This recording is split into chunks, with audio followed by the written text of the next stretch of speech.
আসসালামু আলাইকুম ওয়া রাহমাতুল্লাহি ওয়া বারাকাতুহু। যা যেখান থেকে ভিডিওটি দেখছেন সকলকে জানাই আন্তরিক ধন্যবাদ এবং মোবারকবাদ। আলহামদুলিল্লাহ, আজকে অবশ্য ভুট্টা খেতে সার দেওয়ার জন্য খুবই জোরালো ভাবে প্রস্তুতি নিয়েছি। কারণ হচ্ছে ভুট্টা ক্ষেত মোটামুটি একটু ড্যাম হয়ে গেছে। অতি তাড়াতাড়ি ভুট্টা যদি সার না হয় ভুট্টা খেতে, তাইলে ড্যাম হওয়া আরো বেশি ড্যাম হয়ে যাবে। এই জন্য অতি তাড়াতাড়ি আমি ভুট্টা খেতে সার দিলাম। এর ফাঁকে দিয়ে অবশ্য দুধগুলা দেওয়ার চেষ্টা করতেছি। বাজারে সকালে যে কাজগুলি আছে সম্পূর্ণ কাজ শেষ না করে তো অন্য কোনো কাজ করা যায় না। আসলে গরুর খামারের কাজ সবচেয়ে আগে করতে হয়, সেই কাজগুলি অবশ্যই আগে করলাম এবং গাই দোয়ানো শেষে কিন্তু এখন আমার ছোট ভাই কিন্তু দুধ সুন্দর করে বেঁধে দিতেছে। আমি এইভাবেই প্রতিদিন দুধগুলি নিয়ে থাকি, বাট বাড়ি থেকে বের হয়ে থাকি। আলহামদুলিল্লাহ, আমার জন্য সকলে দোয়া করবেন। কারণ হচ্ছে রাস্তাঘাটে গাড়ি চালানো হয়, আসলে যেন কোনো দুর্ঘটনা যেন না হয়। অবশ্যই যে রাস্তার মধ্যে এসে পড়েছি দেখতেছেন, অবশ্য যাচ্ছি। আবার পাশাপাশি একটি সারের বস্তা আনার জন্য প্রস্তুতি নিয়েছি, কারণ সারের বস্তা আনতে হবে। দুধগুলি দিয়েই কিন্তু অবশ্যই সার বস্তা আনবো।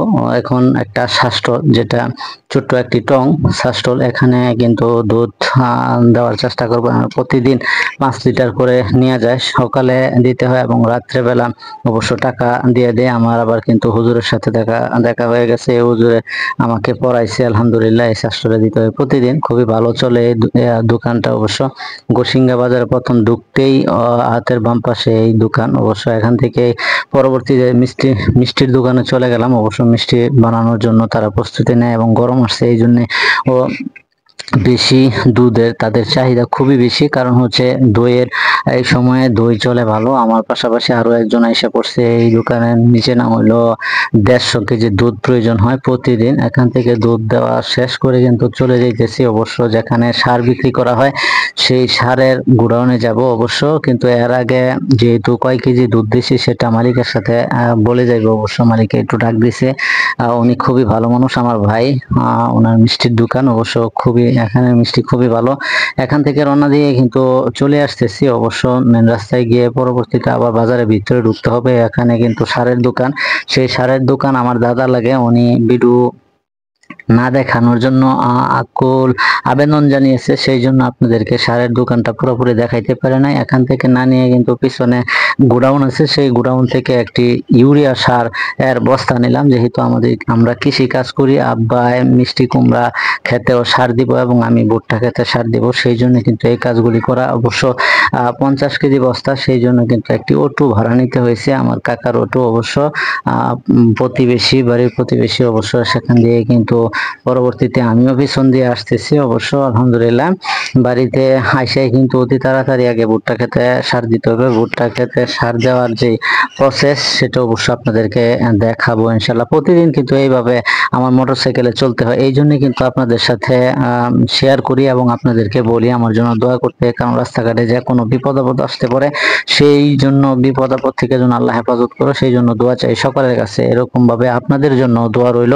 কারণ এই কাজগুলি প্রতিদিনই কাজ করতে হয়, সেই কাজের কিছু অংশ আপনাদের সম্মুখে তুলে ধরার চেষ্টা করি। এখন দেখতেছেন বাড়িতে এসে পড়ছি আলহামদুলিল্লাহ।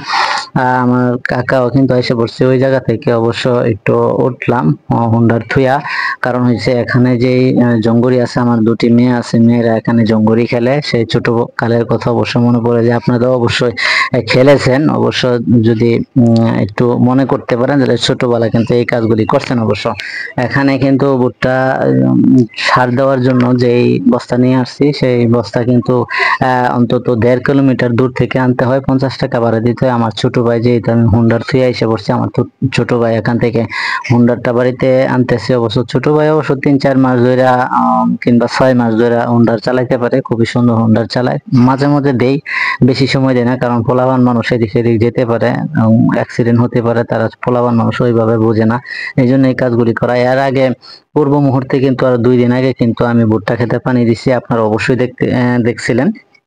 ভুট্টা খেতে পানি দেওয়ার 2 দিন পর কিন্তু দিছি, কারণ হচ্ছে আমি পাড়া দিলেই কিন্তু ডেবে যাবে, সেই জন্য কিন্তু 2 দিন পর দেওয়ার চেষ্টা করছি। যেহেতু পানি আছে, পানি শুকিয়ে যাওয়ার পরে কিন্তু ভুট্টা খেতে আমি সার প্রয়োগ করব। এই যে দেখতেছেন এখন সার নিয়ে নিচে নেমে গেছে, অবশ্য খুব সুন্দর মাশাআল্লাহ ভুট্টা ক্ষেত হয়েছে। তবে একটু এইদিকে নিয়ম হয়েছে, ওই দিক থেকে আগে তা আপনারা সকলে জানেন পালং শাক হয়েছিল।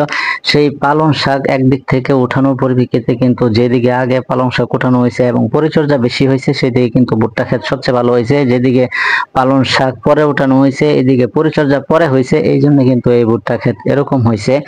যেদিকে অবশ্য একটু নিয়ম হয়েছে ভুট্টা ক্ষেত ওইদিকে কিন্তু দুইবার দেওয়ার চেষ্টা করেছি এবং বেশি পরিমাণে সার দেওয়ার চেষ্টা করছি। এখানে দেখতেছেন অবশ্য ভুট্টা ক্ষেতে আবার সার এই দিকটা দিতেছি বেশি করে, যেন একটু নিয়ম যেহেতু সেহেতু অবশ্যই এখানে একটু বেশি করে সার দিলে যেহেতু সেটার মতন হয়ে যাবে, অবশ্য সব সমান হয়ে যাবে ইনশাল্লাহ। ভুট্টা ক্ষেত খুবই সুন্দর হয়েছে মাশাআল্লাহ। যারা ভুট্টা সাইলেজ করতে চান তারা অবশ্যই এইভাবে ভুট্টা চাষ করতে পারেন। আমার এই ভুট্টা ক্ষেতের জন্য দোয়া করবেন, খামারের জন্য সকলের জন্য দোয়া রেখে এখানে শেষ করছি। আসসালাম।